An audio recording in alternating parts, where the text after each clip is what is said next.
welcome to everyone, from Germany, from America, from India, from Singapore, from Australia. Thank you for, giving your time and participating in this spiritual meeting or satsang.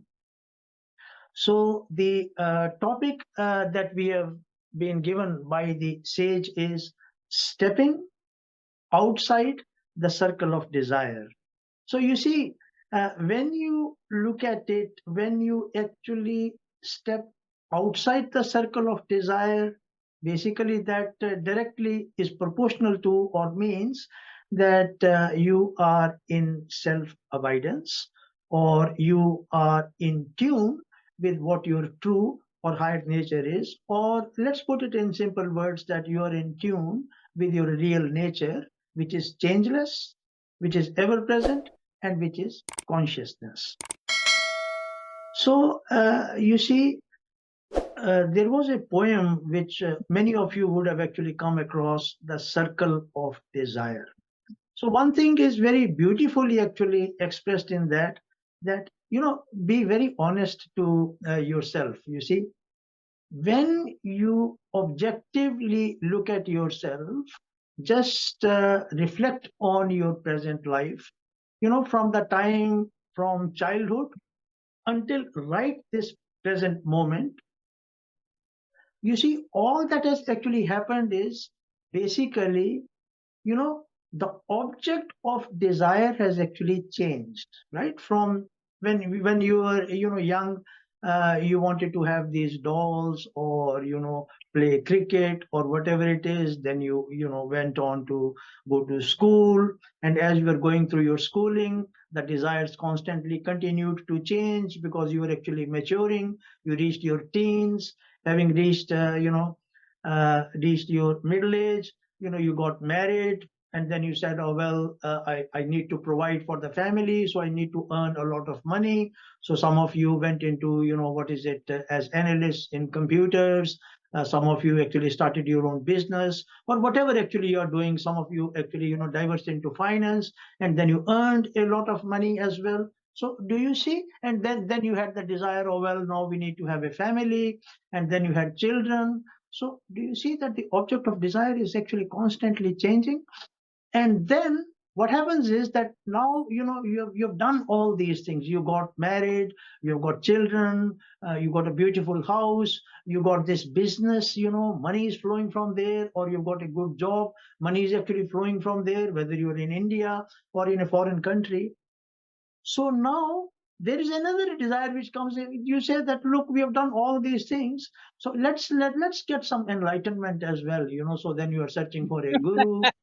you know you know you're actually, you meet actually Anilji or somebody else, but you see, you never stepped outside the circle of desire. And this includes, wanting to go to holy places like Rishikesh, or wanting to go to, Ramna ashram. All that basically you are doing is that you are fulfilling, and you are still under the control of your desires, right? And then now look at one thing. There is something which is very beautifully actually said in this, you know that can you actually be conscious? Can you actually observe? Or can you actually know, that which is not changing? You see, this is very beautiful actually. You see, you have always been conscious of change, and that change is that your desires have changed from one desire to another, right?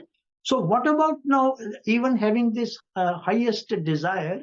I mean, leaving aside that you want a bit of enlightenment as well, because you've achieved everything in life, why don't you actually be honest to yourself and look for that thing, or observe that aspect which actually cannot be observed as well, because it is only because of that this observation is also, or this witnessing is actually taking place, and that all of you know very well that it is actually none other than consciousness. Now there is one very beautiful point actually coming here.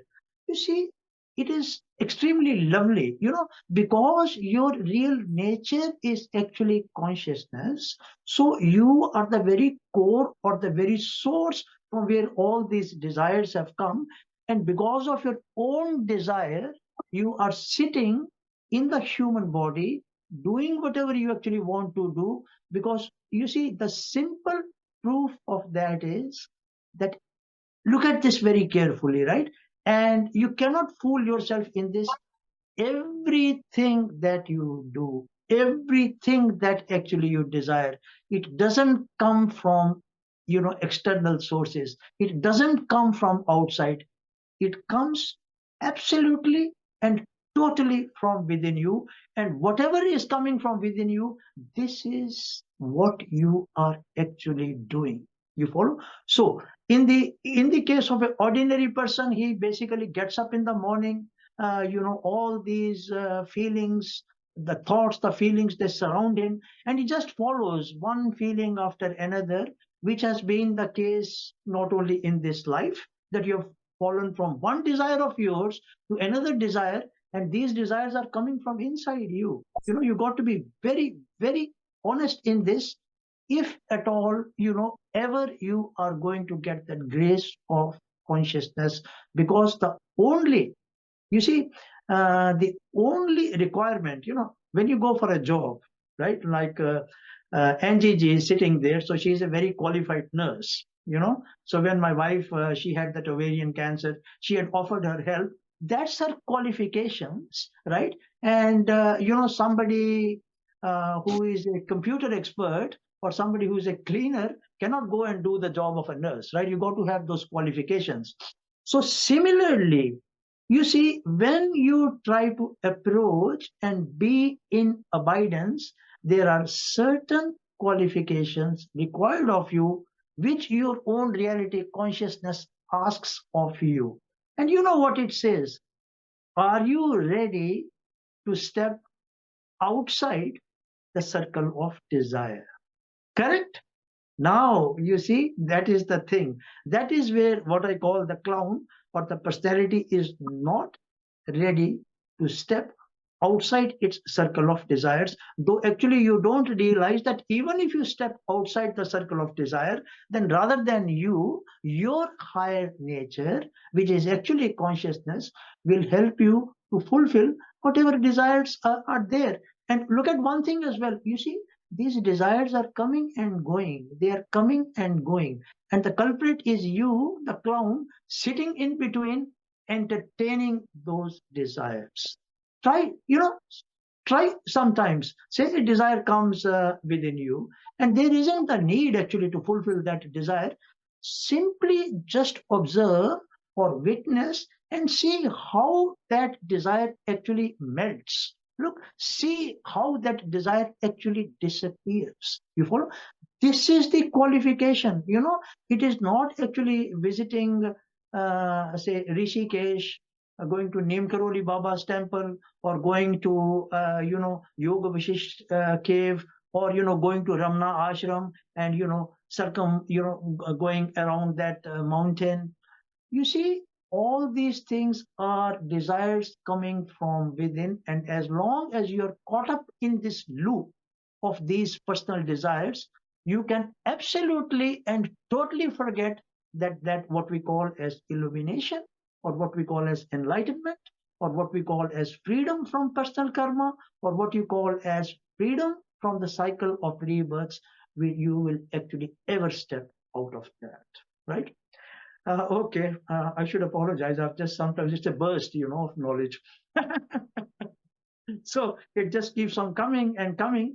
But you see, this is actually the truth.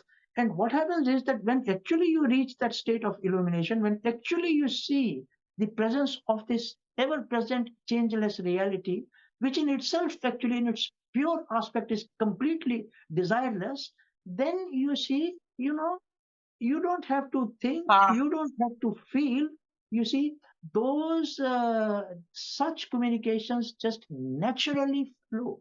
You follow? You also don't know what actually you're going to be speaking. Okay, getting back to the topic, rather than diverging to one side, let us actually look at this practically that how can one step outside the circle of desire. Now, everybody actually knows that, most of you are actually familiar with your aura. So let me just come back to it once again. So when you spread your arms, you have got this physical body, right? Less than 1 centimeters from the physical body is the etheric body, or what you call as the pranic body. And as I've said many times, this is the key. If this basic knowledge doesn't persist within you, if this knowledge is actually not there, even though temporarily you may be in that state of abidance, but you will never be grounded in that reality, right? Mark my words, because all the ancient rishis, all the sages who reached that state of abidance, they were fully and in totality, know this knowledge. No. So you got the physical body and then the etheric body less than 1 centimeters. And then up to where your elbows are, if you just come just a little bit before the elbows, is the astral body, the body of desires, right? You see, because all the time you are following your desires, that is why you see that astral body is sitting next to you, and it is almost impossible to step outside the circle of desires, or should I put it, stepping outside the circle of your own astral body. Right? Look at the co-comparisons that I'm making now practically. Now, where your elbow is, that is the mental body, and that is the source of your thoughts. Again, stepping outside the circle of desire means stepping outside your mental body or the body of thoughts. See how beautiful actually it is, stepping outside the circle of desire, or stepping outside your astral body, the body of feelings, and stepping outside the mental body, the body of thoughts. The two topics, they actually correlate, and that's exactly what it is, stepping outside the circle of desire. Now, this is the Lord nature of the clown. This is, you see, that nature which is constantly reincarnating from one life to another life. See, look at it very carefully. In this life, some are born in India, some have traveled to Australia, some are actually born as a German, some are actually born as a Bulgarian, right? So basically, that means that in every life, you are changing where you want to go. And then accordingly, your this body of emotions or the body of desires is also different, right? Because somebody born in Germany, or somebody born in France, or somebody born in India, you see, even your daughter or your son, your wife or your husband, the two have got different emotions, different desires, different feelings. You don't have to go and search for a satguru or deep knowledge. You can just know this by reflecting on yourself. Similarly, your mental body is also constantly changing. Mental body is your mental makeup for this life, the way you think. So look at it very carefully. Desiring to have a Satguru, desiring to actually undertake meditation, desiring to actually, be learned in the scriptures. All these things are nothing but they fall in the realm of desire. I don't take this away that these are important steps on the way to illumination, but in reference to this topic, they are nothing but categorized as desires. That is why Yoga Vashisht had said very beautifully that self-abidance is not attained either by following a Satguru, or by the study of scriptures, or by meditation, or by any other means. Self-abidance is only attained by the clarity of the student's understanding. Now, you see, when he talks about understanding, this is the understanding exactly what we are discussing, and exactly what is being given, even in this short satsang or discussion, that you see, that understanding is, how do you step outside that circle of desire? How do you step outside your feelings, desires? How do you step outside your thoughts? How do you step outside your astral and mental bodies? Now, we reached up to the elbow. Now, beyond the elbow, up to where your hands are, that is where the real fun actually starts, because that aspect has never changed. You see, that is your body of intuition. You follow? Intuition means it is not at all depending on thoughts, not at all depending on feelings, not at all depending upon physical activity, right? Note this, and this is your real nature. And then beyond your body of intuition, where your hands are, just like, look, I'm just doing like this with my fingers. That's the hands. When I spread them, that is basically your atomic body, or the body of spirit, or the body of divine will, right? So you see, the body of spirit, or the body of divine will, and the body of intuition, or the bodic body, these never change.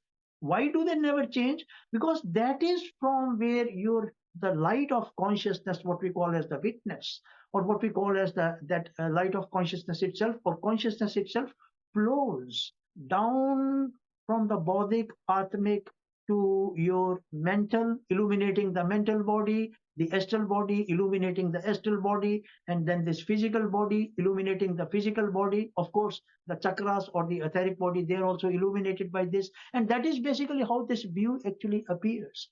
So, the point actually here to note is that there is not even 1 billionth of a second when basically you are absent of this higher nature of yours. So actually, in reality, changelessly, you're always outside the circle of desire, because there is no point in time when your higher bodies, which are actually changeless, that is the atomic body, the body of spirit, and the bodic body, the body of intuition, they are absent. You follow? So, but what happens is that you get caught up in your lower nature. Your karmas, your cycle of reincarnation, your thoughts, your feelings. It's an endless cycle moving from one life to another life.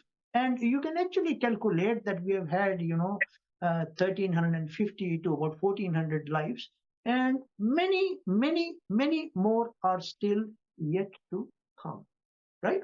So basically, the only freedom that actually a human being has got is actually to tune in to the presence of this higher nature. And tuning in means actually what you call as the sakshi, or witnessing. And witnessing is nothing other than that light of consciousness, that light of consciousness in which you become conscious of thoughts, conscious of feelings, conscious of desires. You see, just sitting before the desire, just sitting before that thought is actually being conscious, and being conscious is nothing else other than your own higher nature, other than your light of consciousness, which is actually coming from that reality consciousness.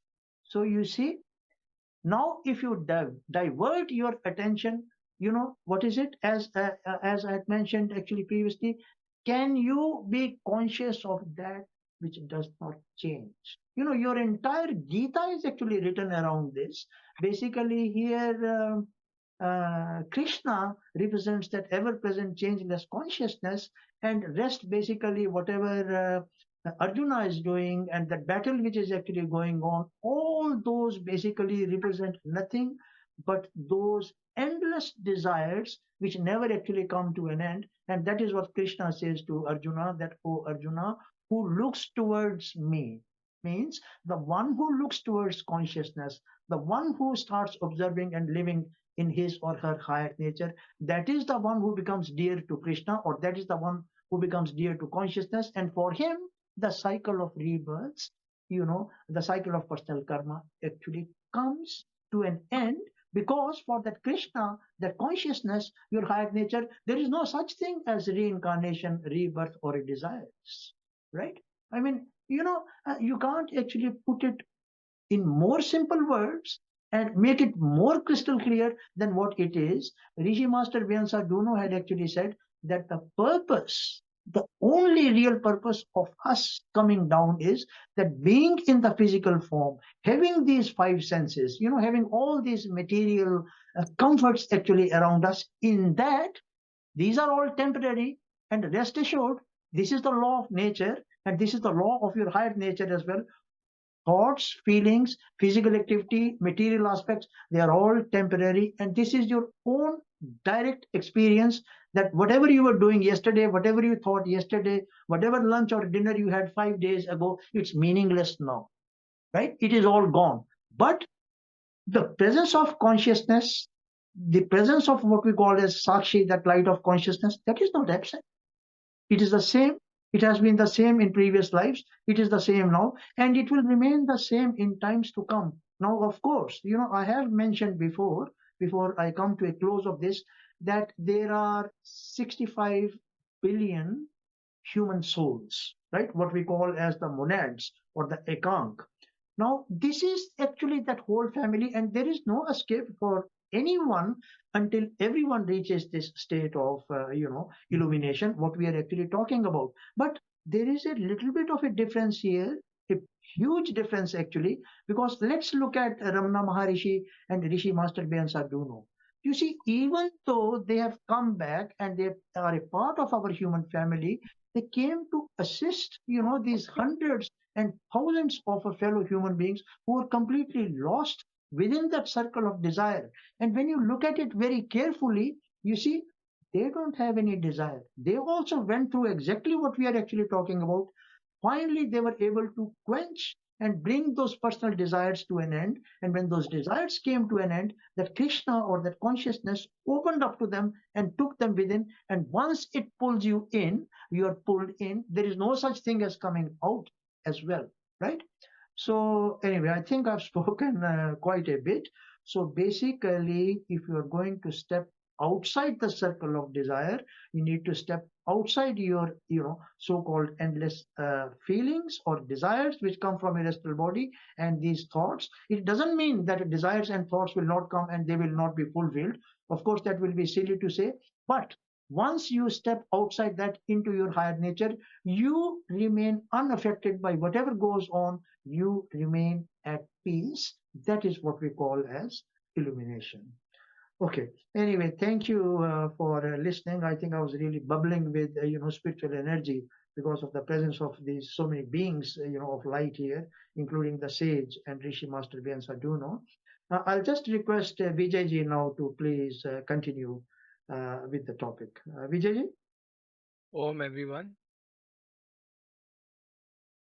Oh.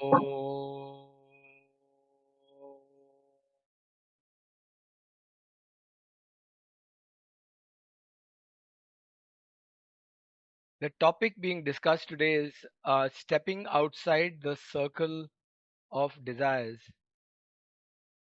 And before discussing it, we need to understand what the sentence actually means, because stepping is one thing, outside is another, circle is the third, and then desires is a fourth.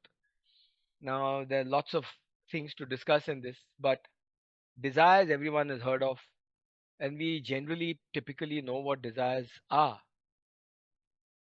But there are two things that we need to understand. One is the needs that the body has, and the other one is the wants that the body has. The needs are those that require the body to survive. Basically, for survival, the body needs intake of food. The body requires other items for intake to be able to, you know, function properly and grow. One has seen oneself grow from childhood to the position we are in at the moment, and the body needs those items to be taken in to the body to be able to grow. So that is for the body. Then you have for the mind as well. The mind itself requires stimulation. The body needs activities as well. To be able to survive, it needs to have activities. And then the mind too requires stimulation to be able to keep it going. So the requirements and the needs of the body mind are such that they need to be continuously stimulated. But those are the needs for survival of that body mind intellect complex. Then you have the what we call the wants, and those wants are primarily the uh, the desires, what we term as desires. The wants are those that arise when the mind is conditioned to require more than what one needs, and that is something that is based upon, and that circle of desire, as we call it, those circle of desires is something that is based upon how much the ego, how strong the I is, the ego is. More and more, more and more, the desires, the circle is bigger and bigger. So when we talk about a circle, let's go to the word circle. And if we look at a circle, and I've just got a small demonstration of a small page where I've shown all these different circles. Now, these circles are the ones that I've written here, circle of desires, circle of desires. And you've got all these different circles. And then you've got, and I've made these arrows from the top to the bottom. And these arrows are the diameter. This is the diameter of the circle. This is the diameter of the circle. Depending on the diameter of the circle becomes bigger and bigger. These are concentric circles, but we have studied all this. We know what, so it's very simple, where we know that the diameter, the bigger the diameter, the larger the circle. The bigger the circle, the desires always exist on the perimeter of the circle. And the more the desires, the bigger is the circle of desires. Now, for that to be able to try and bring down that circle of desire, and then the the very important thing to note in a circle is the center. The circle exists because of the center. The circle exists because of the center. The diameter of the circle exists because of the center. If the diameter is 0, the circle becomes 0 and it remains as a point, the center. If the diameter of the circle is endless, infinite,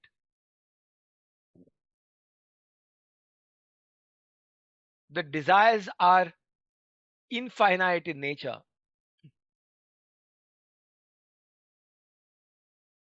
which culminates in desirelessness. So, the teachings of Ramana Maharshi point to the fact that one has to be completely and totally focused upon trying to cull desires. But culling of desires depends upon, as we mentioned earlier, the conditioning of the body mind since childhood. The more the conditioning, the more the desires, the bigger the circle of desires. How do we then bring about the reduction of these desires? As Patanjali Yoga Sutras, they point out in the first to second verse, It says that the cessation of the vasanas, the cessation of desires and the fluctuations, the vrittis, they're called vrittis, that are floating all the time in consciousness. When there is a cessation of that, equanimity is reached. Why it is termed as self-abidance, self-realization, absorption in that pure totality of consciousness, whatever you may wish to call it. But that is something that each seeker, each aspirant has to work towards. So, for example, if a particular seeker has got a lot of desires due to the conditionings of his body mind or her body mind and needs to work on trying to reduce it, going directly into self inquiry may be a bit difficult to start off with.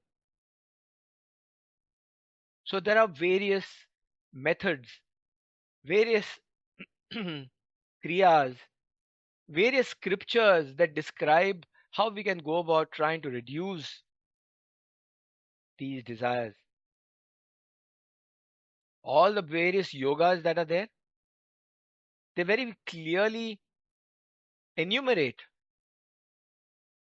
the methods one can use to try and tone up the body. Number one, tone the body, tone the mind, and bring about the intellect in a manner to try and be integrated. That depends on the conditioning of that particular body mind. Because the mind, as one is, we all know, is an instrument that is always, but always, by its very nature, outgoing. All the time wants to go outwards because that's how the mind is formed. The mind is only a collection of thoughts in consciousness, and the whenever the I arises, the ego arises, the world arises because one is associating with this body mind. As soon as that happens, the other arises. The objects of the world are seen, but fundamentally, the I am, the awareness of that consciousness is ever present. Because in the waking state and in the dream state, the mind is active. The body may be asleep during the dream state, but the mind is active. In the awake state, you have the body and the mind active. In the sleep state, the body is sleeping, as at rest, the mind is active. Whereas in deep sleep, the body and the mind are both in a state of laya, in a state of rest. But the I am is ever present. That's why the moment the body wakes up from sleep, association immediately comes on. I am this, I am that. Because prior to I am this and I am that, I am always existed. The personalities have been added on from childhood due to conditioning. I am a father, I am a mother, I am a son, I'm a daughter, I'm a engineer, I'm a doctor, I'm a artist, I'm whatever, etc., etc., etc. All these personalities are part of one's nature because it is a conditioning. Only and only because there is this doership that I am this body, I am this mind, I am this intellect. Very, very, very simple. But the conditioning is so strong. It requires a lot of demystifying this whole thing and chipping away at removing all these conditionings.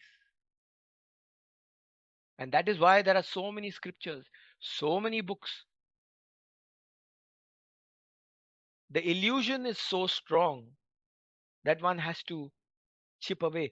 Your real nature has always ever existed. The changeless, pure, absolute consciousness. So one has to work towards slowly trying to, through various practices. As Krishna has said in the Bhagavad Gita, the two methods of trying to control the mind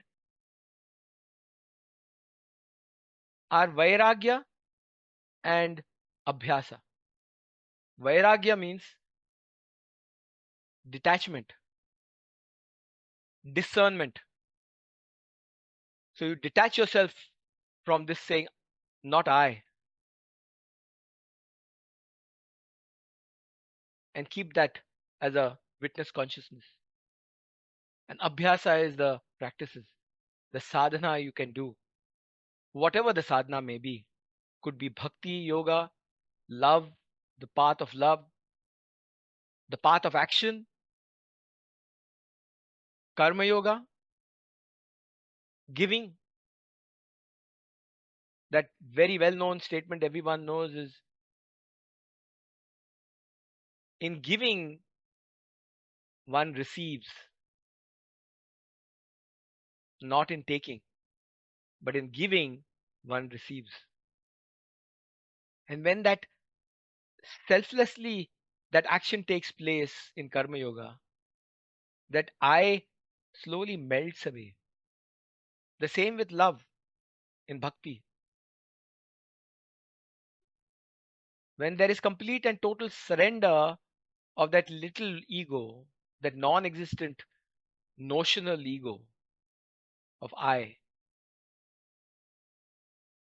this complete surrender, there is no I remaining there.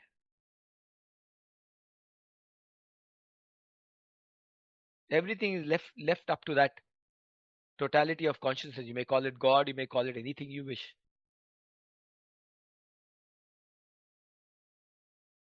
Similarly, through other practices as well, Japa Yoga is there. And then you have what Raman Maharshi enumerated as the absolute direct path, which is self inquiry. But for that, the mind has to be thinned out. It has to reach a stage where the mind is very, very thinned out. If the mind is all the time in a state of flux, because as we were mentioning before, the mind is always but always outgoing. The mind is always in a state of flux, and the mind is always fickle, jumping from one object to the other, like a butterfly, jumping from one object to the other. Having said that, the only course of action is to try and make that mind as thin as possible. The circle of desire, as we pointed out, the circle has to be thinned out, brought closer and closer and closer. As one brings it closer and closer, the diameter becomes smaller and smaller. The circle of desires reduces.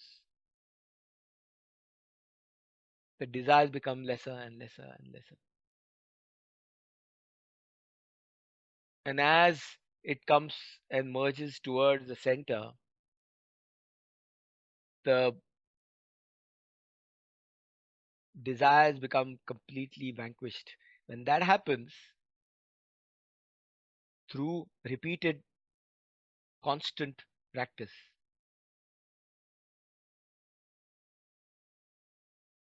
Automatically, self inquiry, as it were, will happen. One can practice it as one is doing other practices.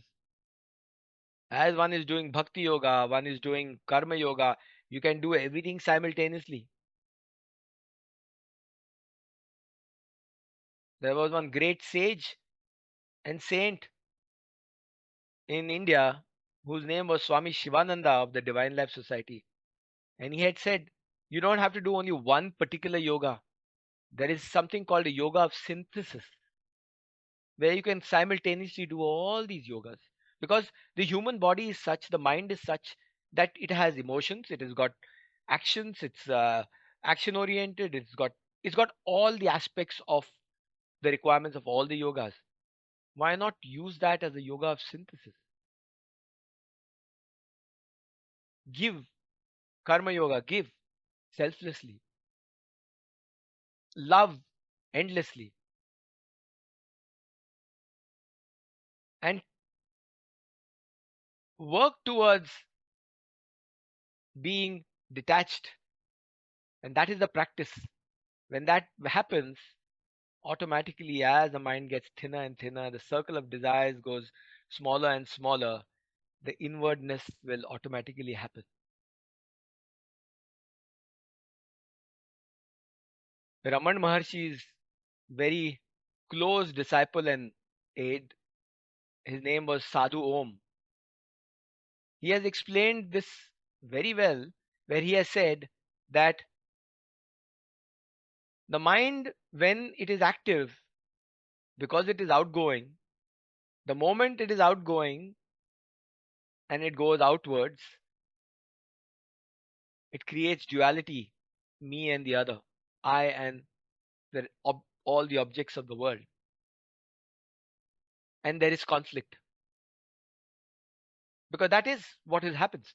The moment there is two, there is always conflict. There's a barrier.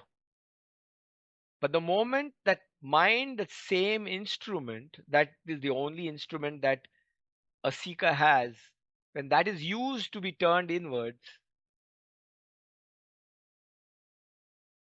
that mind does not remain as mind, because that mind is actually going inwards, seeking the source, the center of that circle, because the desire is already thinned out, and then is searching for that circle, the center from where those desires arose, because that desires, that I, which is formed as a doer outwardly, the little I. The moment one searches from where that I arose, the mind dissolves. All the vasanas are vanquished. The purity of being as ever existent reality, it reveals itself because the curtain of ignorance has dropped away.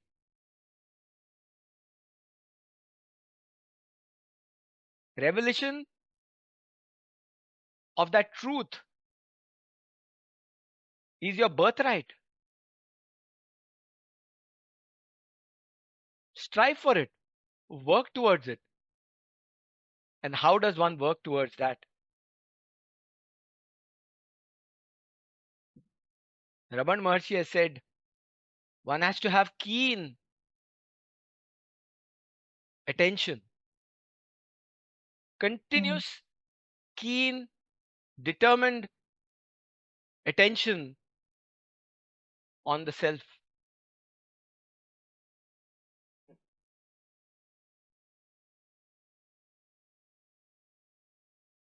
And if one uses this technique of having an absolute, committed, consistent attention on self, as self.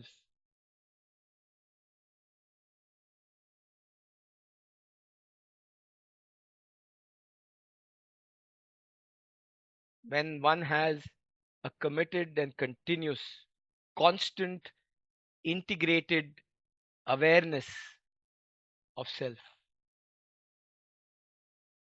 constant, integrated awareness of self as self, constant, integrated awareness of silence as silence.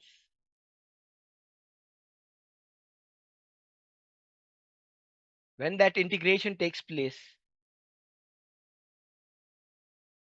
this phenomena of body, mind, intellect, the concept, as it were, collapses because it was only a notion. Functioning continues. The functioning of the body, mind, intellect is not hampered. The only thing that happens is the wrong notion of the doership drops away, that I am doing this.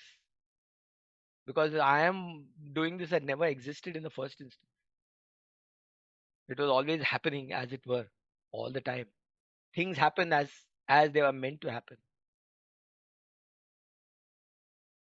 As they said, events happen, deeds are done, but there is actually no doer thereof. Events happen, deeds are done. There never was a doer thereof. But the arrogance of me doing it is that which causes all this issue. Well, that is the process of that phantasmical I dropping away, the illusion just dropping away. All these methods, all these techniques that are being described are just tools, instruments. That's all. One's true nature is changeless. From the changeless comes the changing. From the changeless comes the changing.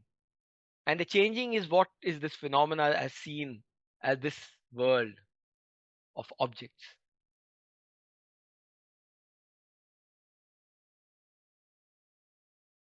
And there is a very, very, very poignant mantra, aphorism in the Hindu scriptures, and I'll just read it out. I'll say it, and then I'll give the meaning behind it. It is, and we repeat it quite often. It has nothing to do with any particular religion or anything. It only talks straight to the point.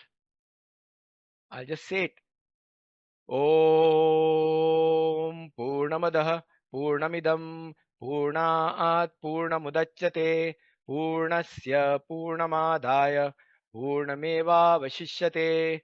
Om Shanti Shanti Shanti. So the meaning of this particular aphorism or mantra is, it's in Sanskrit, and it says that the changeless, the infinite is full. This, the changing universe, this manifestation is full. From the full, from the changeless comes the full, which is the changing. When the full is taken from the full ever remains. From the changeless, when the changing is taken away, the changeless ever remains. The changeless has always been there, ever existent, ever real, but mistakenly one is under the false notion that this changing as it was a reality, as whatever you call it, manifestation is considered as the all in all.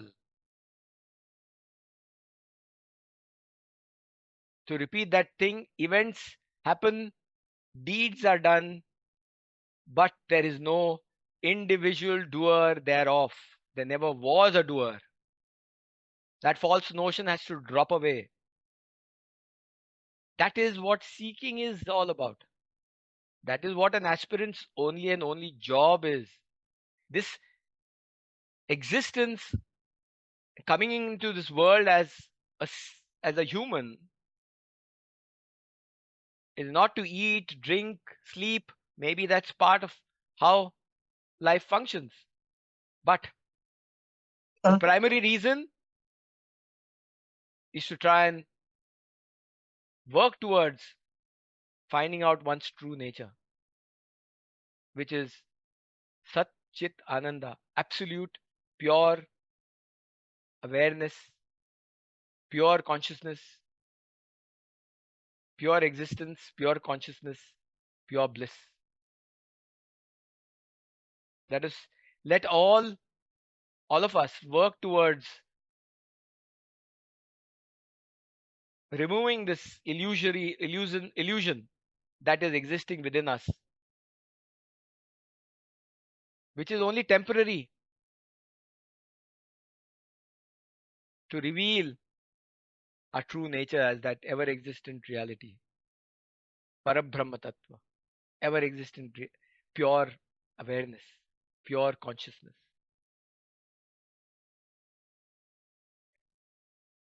That is the only way of collapsing that circle of desire into that point towards the center, which has no dimension at all, pure dimensionless.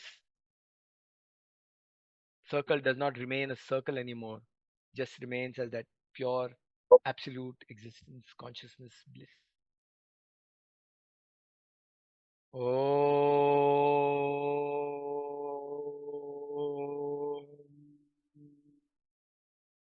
पूर्णमदः पूर्णमिदं पूर्णात् पूर्णमुदच्यते पूर्णस्य पूर्णमादाय पूर्णमेवावशिष्यते ॐ शान्ति शान्ति शान्तिः.